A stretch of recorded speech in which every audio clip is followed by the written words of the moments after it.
Good day, this is Professor Resnick again. This will be the last and summary lecture of Economics 305.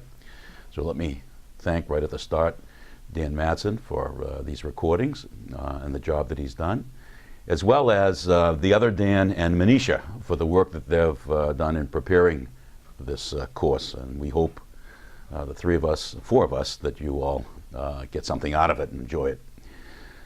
Let me then go back to where I left off in the previous lecture. What I'm trying to do to remind you is tell a story about the United States using the class concepts that we have developed in this course. So it's not only a story about the U.S., but it's a review of what we have done.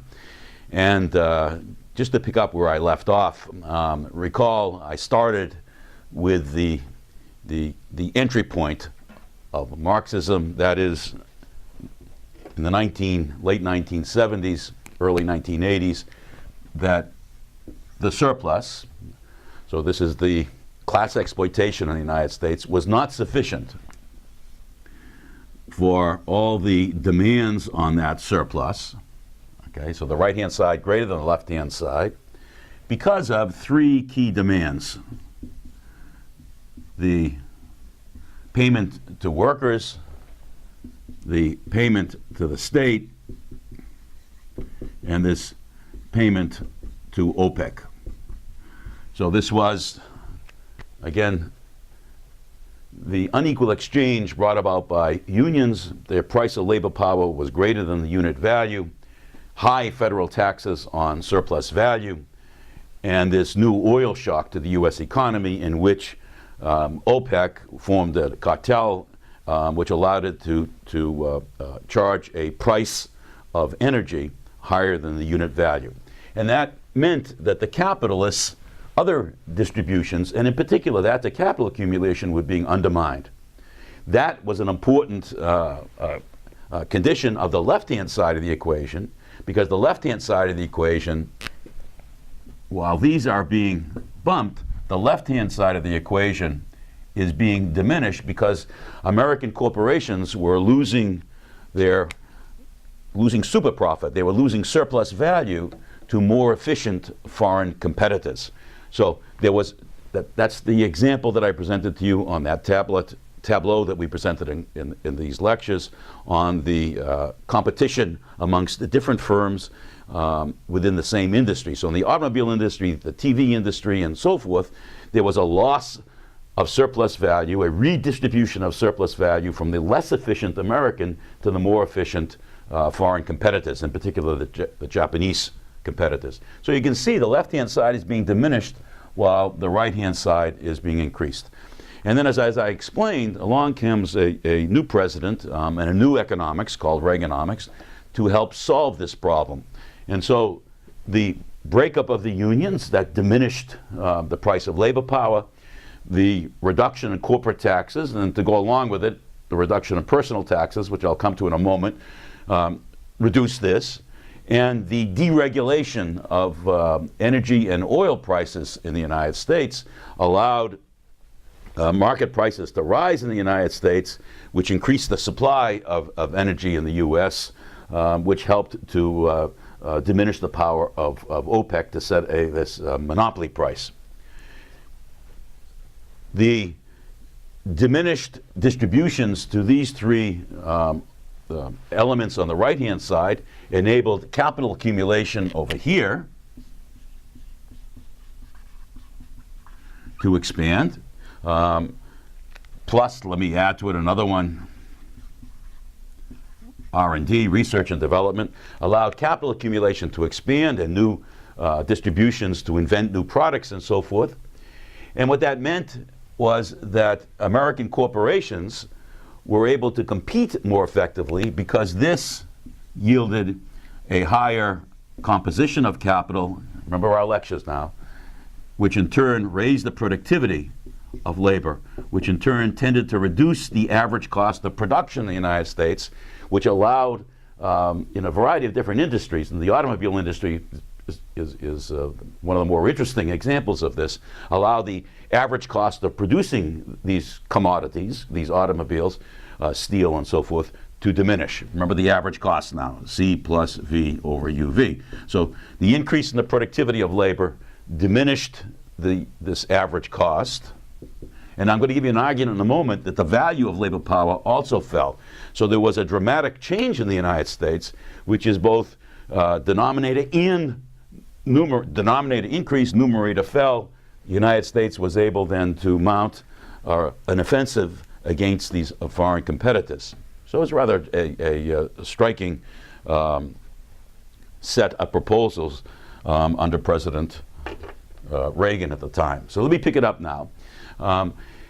I gave you a little bit last time a flavor of the bad news and the good news. That is, if you recall, the bad news the good news is the federal taxes are reduced. That's good news for the capitalists. The bad news is the state is going to start running a deficit, which is with us until today. The good news of destroying the unions or eroding their power is that this is reduced. But the bad news for the capitalists is that the workers have less income to purchase the commodities that the capitalists are producing. So let me start with this one, and then let me pick up the rest. If you're going to diminish wages, then if nothing else changes, that's going to constrain consumption, that's going to constrain the effective demand for wage goods produced by the capitalists, and that's going to make it perhaps, not necessarily, difficult for the capitalists to realize the value of their goods because demand is being diminished. There's no necessity for that because demands from other subsumed classes are rising in the economy and there's exports, but nonetheless there's a tension here. So here's an argument of why this tension did not arise, why consumption did not fall. In fact, it increased. So let me write this down here. We have consumption is equal to the income of the workers. So this is consumption of the workers, income of the workers. And this is their value per labor hour times the labor hours times the H. So this is the V of the total V. Once again, reviewing what we've done, the value wage per labor hour times the number of laborers times H.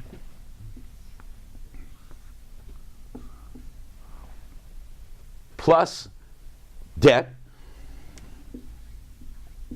because workers can consume more if they go into debt,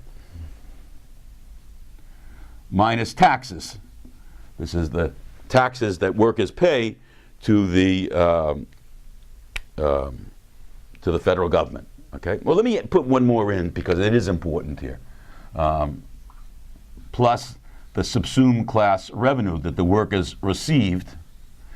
Okay, that is just too messy, so let me get rid of this. Plus the subsumed class revenue that the workers received from their unions, plus the debt, minus the taxes. Okay, so here's the argument. I'm going to add this back in so we can tell our story. This became diminished over time because of the attack upon unions starting with this air controller strike in 1981. So in effect, this fell to zero. That is, the price of labor power was diminished. I shall come back to that in a moment, but just let me make this argument here. Okay. I'm going to give you an argument in a moment why the wage per labor hour fell. So you can see, if there's nothing else changing, this is pushing consumption down. If wages are falling, and if the extra price of labor power that those workers are getting is falling, we have a falling consumption. However, employment rose. Even if there was no change in the length of the workday, employment rose, debt increased, and taxes fell. So part of this new strategy was to starve the federal government of taxes, first with the reduction in corporate taxes, but then the reduction in personal taxes, which affects this equation. So this is the personal taxes that the workers pay. That was cut. Not to get the tax bill through Congress, if you're going to cut corporate taxes for the wealthiest segments of the population, the corporations, you're going to have to cut personal taxes along with that. This was cut. Debt took off, as you all know. And employment took off. That's the expansion in capital accumulation. In our language, K star plus lambda rose. And that was in part because of this redistribution of the demands on the surplus away from OPEC, the federal government, and the unions to raise K star, raise lambda, research and development, capital accumulation, and hence employment grew. So consumption did not fall, and this is one might have expected because of the cut in wages, both on the side of unionized workers, and then the fall in little v, which I'll come to in a moment. But consumption rose over this time, financed by reduction in taxes, increase in debt, and a growth in employment. Okay? So let me now come to this, which I keep mentioning to you, this cut in the value of labor power. That is the little value of labor power, value per labor hour. In order to do that, I would like to introduce again the labor market in the United States over these years. So let me put on the blackboard the graph for the labor market. Here is I'll put the real wage of workers, and here is the demand and supply of workers, of their labor power. So here is the supply, and here's the demand, okay, for labor power. Okay. First, I'll put this in a different color, and I'll dot it. This price of labor power, I'll put this in real terms. So the unions had been bargaining for a higher real wage for their members. This power was eroded by President Reagan and Congress. That was part of this Reaganomics that was elected to office. So the blue line is broken. In industry after industry, the major industries in the United States, over time, the unions have their power to set that blue price of labor power gets eroded. Hence, what happens is that the market approaches a more free market, free of the monopoly power now of the unions. And so the price, as you can see, because I just erased it, the price has a tendency to fall. Okay? While that is occurring, so let's do that, let's put it here. Number one, so you have reduced union power, and that has its impact in this market by reducing the price of labor power in real terms. Number two, while that's going on, from what I just said a moment ago, the demand for labor power is shifting to the right. I'll put that in a dotted line there. And the reason it's shifting to the right is because of capital accumulation is occurring in the United States.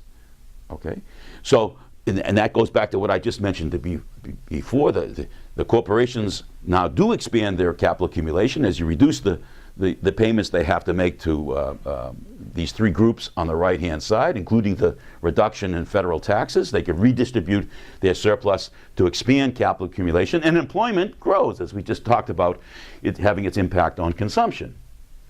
Okay, so one might think, okay, that's a tendency for the real wage to rise. But at the same time, the supply of labor power, okay, so you might expect this to be the new real price of the new real wage, but at the same time, the supply of labor power shifts to the right, and hence we end up with a new kind of equilibrium that looks a little bit like this. Let me do this in blue. I did it too dramatically, but you get the idea. Here, the real wage actually then begins to fall in the United States.